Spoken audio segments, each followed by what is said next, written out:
বাংলাদেশের কি আছে? বাংলাদেশের হামজা আছে।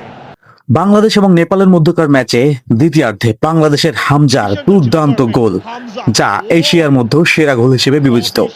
বিরতির প্রথম মিনিটেই গোল পেয়ে গেল বাংলাদেশ, এনে দিলেন হামজা চৌধুরী। ওভারহেড কিকে করা দুর্দান্ত গোলটিকে 1-1 সমতায় ফিরেছে বাংলাদেশ। ডান পাশ থেকে ফাহিমের ক্রস নেপালের এক খেলোয়াড়ের হেডে বিপদমুক্ত করতে চেয়েছিলেন, কিন্তু সেই বল বক্সের বাইরে পেয়ে যান জামাল ভুঁইয়া। তার বাড়ানো বল ওভারহেড কে জালে পাঠিয়েছেন হামজা চৌধুরী। বাংলাদেশ দলের হয়ে তৃতীয় গোল করেছেন ইতিমধ্যেই তিনি। দুর্দান্ত পারফরমেন্স, অভাবনীয় পারফরমেন্স হামজা চৌধুরীর কাছ থেকে।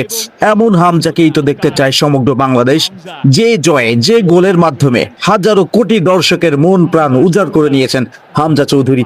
আমরা দেখতে পেরেছি ইতিমধ্যে হামজা চৌধুরীর সেলিব্রেশন, কি দুর্দান্ত সেলিব্রেশন করেছেন এবং কি দুর্দান্ত গোল করেছেন। এছাড়াও তিনি পেনাল্টি কিকে দুর্দান্ত ভাবে কিন্তু একটি টেকনিক খাটিয়ে নেপালের সেরা গোলকিপারকে কিন্তু বোকা বানিয়ে গোল করেছেন ইতিমধ্যে তিনি। আমরা দেখতে পেরেছি অসাধারণ পারফরমেন্স হামজা চৌধুরীর।